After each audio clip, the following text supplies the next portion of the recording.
Good morning. Welcome to another edition of Coffee with Tea. I'm your host, the amazing T Street. Today's mug, he has made everything beautiful in its time. Ecclesiastes 3:11. And I needed that message today because this is a hard time, but I still have to know that there is beauty for the ashes.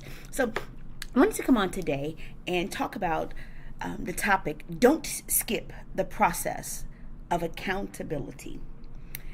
One of the things that I learned growing up from my mother is there is much more grace for people when they accept accountability for their actions. When something would happen, my mom was so much more graceful to us when we simply said, "Yeah, Mom, I did it. My bad. I'm sorry. I dropped the ball. I didn't do what you asked me to do when you asked me to do it. I apologize. I'm sorry. I take full responsibility for the fact that what you asked me to do didn't get done." Versus having a million excuses for why it didn't get done. And so from that, I learned the importance of being accountable. First of all, I'm accountable to God. Second of all, I'm accountable to T. And third of all, I'm accountable to others. I'm accountable for the things that I say I will do. The process of accountability is as follows. First, taking ownership. Stop blaming other things or other people. When you drop the ball, simply say, "I dropped the ball." Not I dropped the ball because, not I dropped the ball but, not I dropped the ball and, I simply dropped the ball. I used to tell students all the time, and one of my students reached out to me to tell me she tells her, the people that she supervises this all the time. When they would come and they would have all the excuses for why something happened, I would say to them, "But did it get done?" And they would say, "No." And they would go on with these excuses. I'd stop them and say, job not done equals job not done. Job not done plus excuse, reason, or explanation, even if it's good, still equals job not done.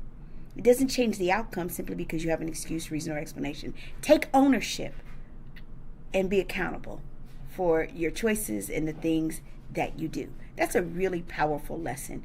Good morning, Chandrita. That's a really powerful lesson to learn, is to take ownership. And it's sometimes hard to do because we like to scapegoat other people, or we like to scapegoat opportunities and experiences. The second thing that you have to do to really process accountability, fulfill your commitments. If you say you're going to do it, do it. I lost my niece last week, and 2 days later I had a speech to do. Guess what? I got on Zoom and I did my speech because I said I was going to do something. I buried my mother on a Thursday. I was on a stage on a Monday because I said I was going to do it. That's what I learned from my mother about accountability. Fulfill your commitments. Do what you say you're going to do. When you make a mistake, acknowledge it. "I'm sorry, my bad, I apologize. It's on me. I messed up." Yesterday, my son and I had an encounter, and I was so angry at him because he would not take accountability for something that he had done. And so I blocked him on my phone for like 2 hours. And he was wanting to be in a text war. I'm not doing text war with you. I simply blocked him.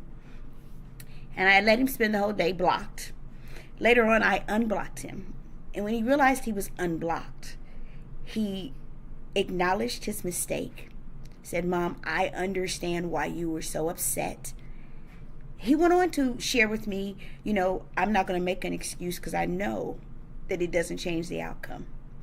Which tells me he got the lesson that I've been teaching him all of his life. And at that moment, I responded. Because grace comes when you can acknowledge your mistakes. We're all a part of the human condition. We're all going to make mistakes. And so I'm just saying to you, guess what? Acknowledge when you've made a mistake.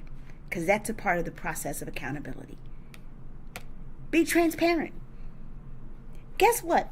Hiding don't work anyway, because everybody gonna find out eventually. When somebody know your story, guess what?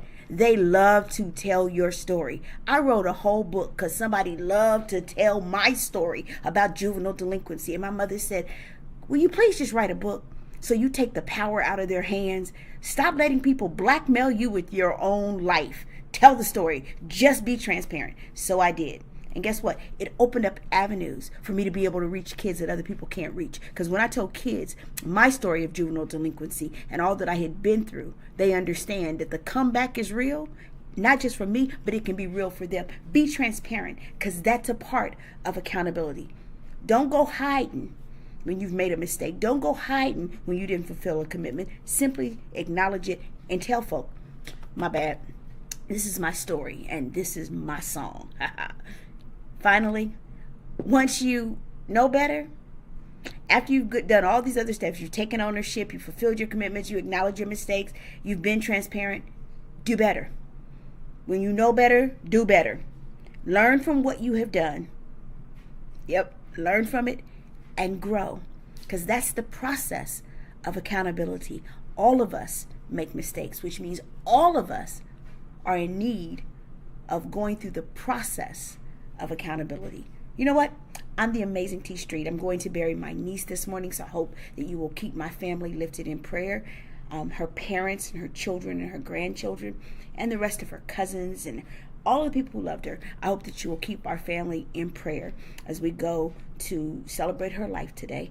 But I want you to know, I made mistakes with her, and I'm accountable for that. And so I want to say to you today, process of change happens when we simply take accountability for our actions. I'm the amazing T Street.